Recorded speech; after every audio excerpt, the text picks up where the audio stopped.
All right, this is going to be a look at the Lions defense and how I think they really set the stage or set the tone for the team to be able to come back and win in the second half. I think the offense, to be honest with you, struggled in the first possession. I did not think that they looked great.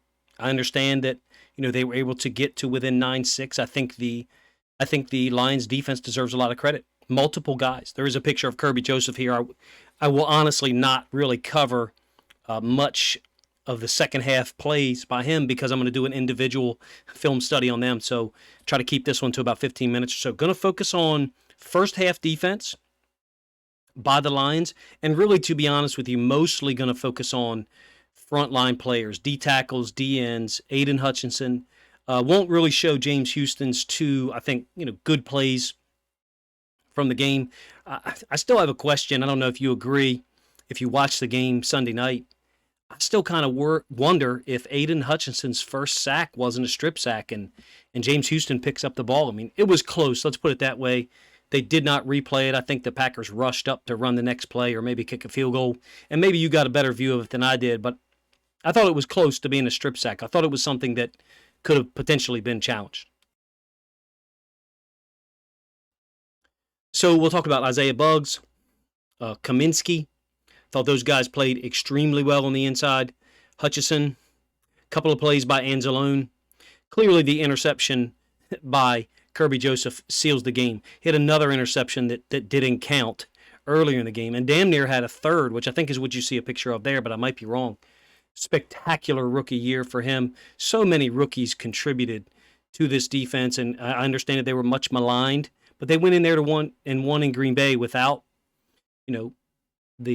the impetus to do so, just to compete, just to win another game, just to keep Green Bay out, like Dan Campbell said, right? I love how real he is and how direct. Doesn't pull punches, and I don't think he's a jerk at all, man. I don't think that opposing coaches would listen to him talk and have issues with what he said because you know what? The opposing coaches feel the same way he does. And they want to say the same things, but they just generally don't. I like what they're building there. That's why I've decided to do Lions content late in the year. I sat and charted every play for the Lions and Packers. So, if you're interested in that, let me know in the comments section. If not, no worries. But we're going to get into the film now. And so what we're going to talk about first is the first possession by the Packers. This is going to be a 1st and goal from the 5, and this is a badass play by Isaiah Buggs. I mean, he just manhandles number 71. Now Anzalone is there as well. I think that Hutchinson is doing a nice job on Mercedes Lewis, who's a monster of a tight end. But watch this matchup here. Watch what Buggs does to him. You got the tight end and running back on the same side. Buggs is allowing his helmet to flash on this side, so the lineman's right shoulder, giving this running back, no lane to run through. You have a linebacker who's also filling. Buggs is setting this up. He's that good. Just sheds him back to the other side, makes the tackle. Anzalone is there too, gap exchanging it with Hutchinson. 1st and goal from the 5, Green Bay's first possession. Green Bay's had a lot of trouble in the red zone, or down near the goal line, I should say. Clearly had trouble in the first game. Lions swept them. Awesome play by Buggs. Set a tone. I don't know what kind of season he had, to be real with you. I've really started to cover Lions content more in the last 5 weeks, maybe, and gather film to kind of look at in the offseason. I thought this was a beautiful play by Buggs. 1-yard gain, end zone angle, same play. He's right here. Is canted shade, one technique, whatever you want to call it. He just throws the guy off when he wants to. Like, you'll hear U.S. presidents always say, at a time and place of our choosing. Buggs did that at a time and place of his choosing. He decided to toss him when he wanted to. I know I spent a while talking about it, but D-tackle play gets talked about far too little in the NFL. Nickel front now. On the very next play, 2nd and goal from the 4. Hutchinson out wide. Buggs here. McNeil, who I also thought gave them problems at times last night. Buggs another tackle. It's split zone. The guard steps to him. So the guard steps to him, and then he just crosses the guard's face because he understands the concept. I don't know if he's getting a read off of his key is here. That's his key. But with the back and the tight end on opposite sides, it sets itself up for split zone quite nicely, obviously. And in this case, he sheds to the side of the kick out by the tight end, to the side the tight end is going. The line for the Packers is generally working in this direction, to our right on the screen, their left, and then the kick out here. So Bug, this is brilliant. Jutting back to the inside. Brilliant play on a 2nd and goal from the 4. Sets up a 3rd down. Kaminsky's there too, I believe, right? 79. Underrated player, especially when they put him out there at the edge. Seems like they put him to the weak side, away from the tight end a lot. Maybe it's to battle split zone. Maybe it's to combat split zone. Down the line. Pretty athletic for a big guy there, if you ask me. Shedding Mercedes Lewis, getting involved with the tackle. I think Rodriguez is in there as well. Held them to a field goal. Packers go up 3-0. Green Bay's second possession. It's a 1st and 10 from the 23. Run by Dillon. McNeil. It's not McNeil. I'm sorry. 94. Winning here on the backside. And then I think this is Kaminsky running it down from behind.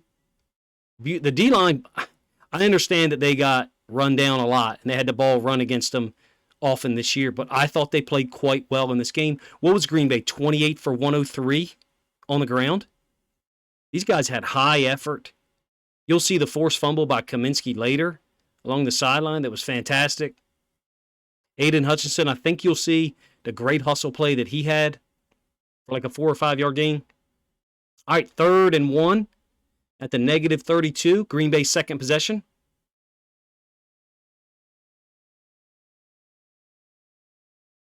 And again, this is going to be Kaminsky diving in from this side, playing this weak side 5 technique. Hutchinson, this wide 9 on a 3rd and 1. Kaminsky's going to dive back inside. Looks like he's getting a base block to block him this way. Violent with his hands. We know he got a penalty for hands to the face later in the game, but that's a 3rd and 1. 0 yard gain. Almost a 1 yard gain. Ended up being a 4th and really long in a hurry-up situation. It's a beautiful play by Anzalone. I mean, this is how you stop jet sweep if you're willing to do it.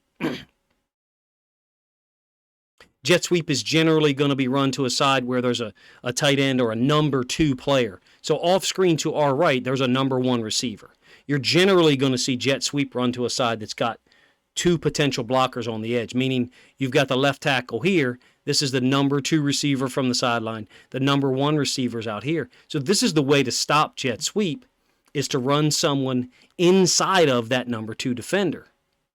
You can see in this case it's Anzalone. You need someone outside of that number 2 defender, whether it's a tight end or a slot, whatever. In this case, Deshaun Elliott's supposed to be outside. He gets reach. He steps in a little too far, if you ask me. But Anzalone upfield, easy tackle for loss on a 4th and 1.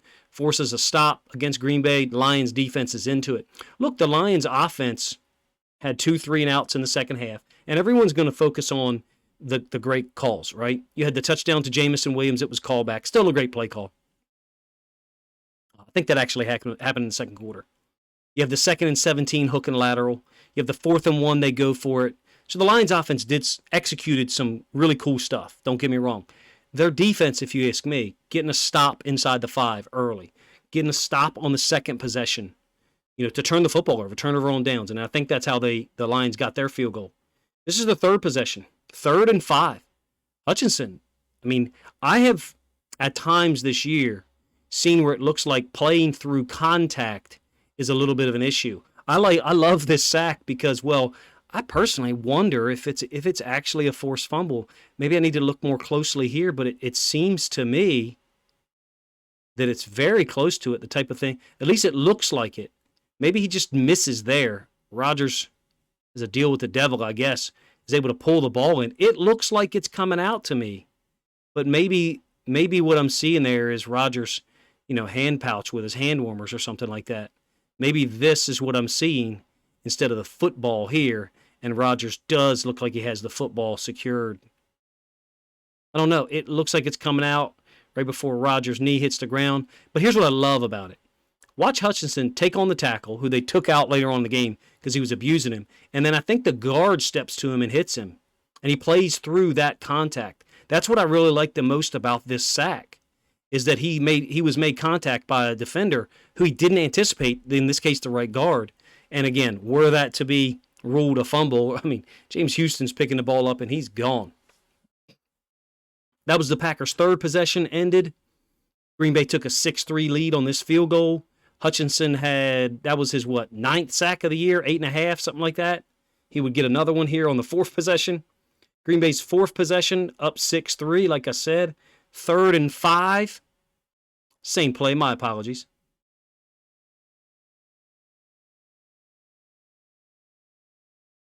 It's the same play from the All-22, my bad. When I saved these plays from the NFL.com website, for some reason, it looked like it downloaded a couple extra plays. So my apologies. This is the All-22 of the same play. So still third possession. Hutchinson down here in this wide, rush. I do like this stance.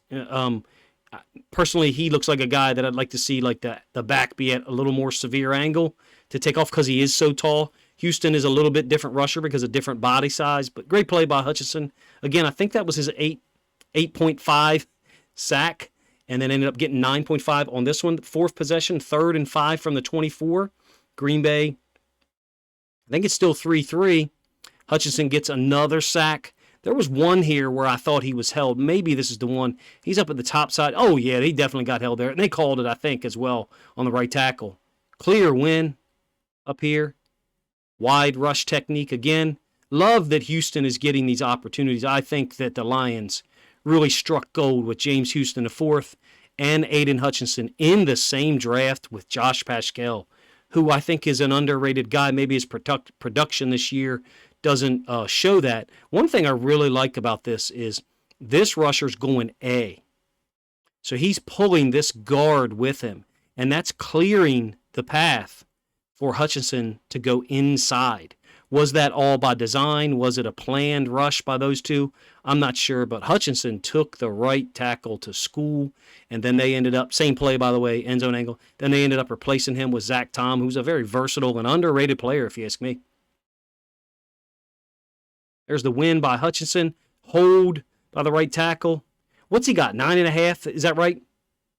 9.5 now? 2 sacks in the first half. Thought he had one other good pass rush. All right, Green Bay's 5th possession late in the third quarter. This is such an interesting situation.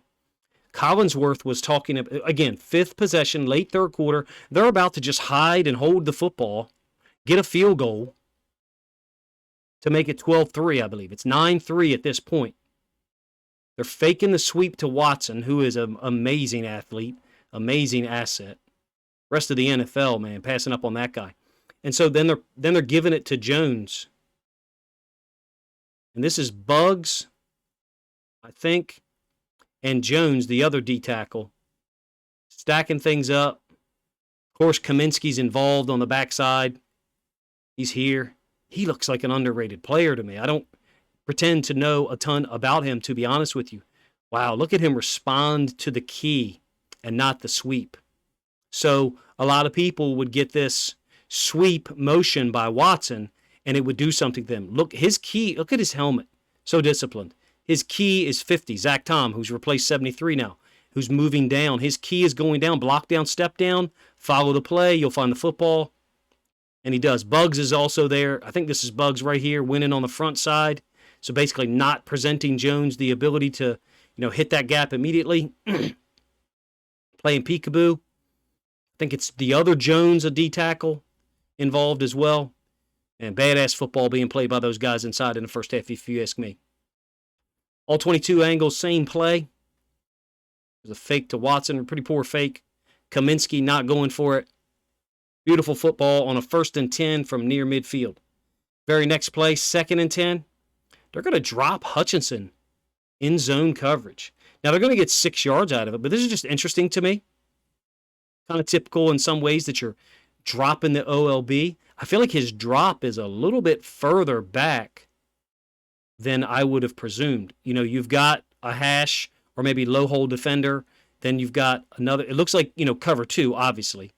You've got another guy between the top of the numbers and the hash. So let's call this guy, the low hole. He could run the pipe if someone runs a vertical.